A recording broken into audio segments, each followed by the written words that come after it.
বগুড়ার সান্তাহারে নীলসাগর এক্সপ্রেস লাইনচ্যুতিতে মারাত্মক শিডিউল বিপর্যয়ের শঙ্কায় উত্তরবঙ্গের রেল যাত্রীরা। কমলাপুর সহ বিভিন্ন স্টেশনে অপেক্ষমান হাজারো ঈদযাত্রী জানেন না কখন ধরতে পারবেন বাড়ির পথ।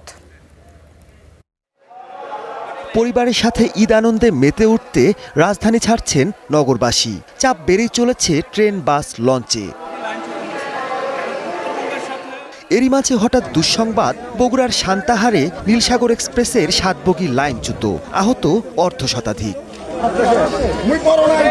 দুর্ঘটনার পর থেকে চলছে উদ্ধার কাজ। দ্রুততম সময়ে ট্রেন চলাচল স্বাভাবিক করতে তৎপর কর্তৃপক্ষ। তবে শিডিউল বিপর্যয়ের শঙ্কায় উত্তরবঙ্গের যাত্রীরা। ট্রেন দুর্ঘটনার প্রভাব পড়েছে কমলাপুর সহ রেল স্টেশনগুলোতে।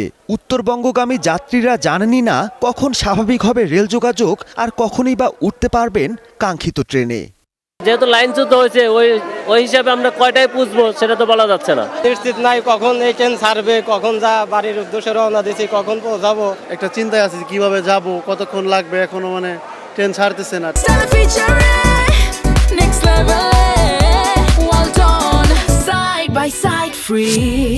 যদিও রেল কর্তৃপক্ষের আশা, নীলসাগর এক্সপ্রেসের লাইনচ্যুত হওয়া বগিগুলো উদ্ধার সম্ভব হবে, স্বাভাবিক হবে রেল যাত্রা। যারা যাত্রী সাধারণ যারা টিকিট কেটেছেন ওনাদেরকে আমরা মেসেজ দিয়ে জানাবো যে কয়টার দিকে পঞ্চগড় ট্রেনটা যাবে। আর আগামীকাল যে ট্রেনগুলো ছাড়বে ঢাকা থেকে এবং যে ট্রেনগুলো এফেক্টেড হবে সেগুলোও আমরা রাত্রের মধ্যেই মেসেজ দিয়ে জানিয়ে দেব যে কোন ট্রেনগুলো কখন কোন ট্রেন ছাড়বে। স্টেশন ম্যানেজার জানান, নীলসাগর এক্সপ্রেস দুর্ঘটনার কারণে কোনো শিডিউল বিপর্যয় হচ্ছে না, শুধুমাত্র পঞ্চগড় এক্সপ্রেস ট্রেনটি বিলম্বে ছাড়তে পারে।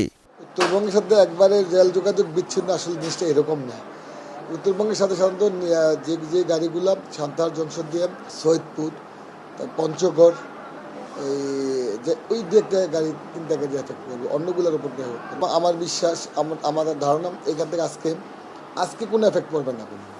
যদিও বাস্তবতা বলছে এরকম ট্রেন দুর্ঘটনার পরে শিডিউল বিপর্যয় কাটিয়ে উঠতে অন্তত 24 ঘন্টা সময় লাগে। তারপরও দ্রুত ট্রেন যোগাযোগ স্বাভাবিকের আশা রেল কর্তৃপক্ষের।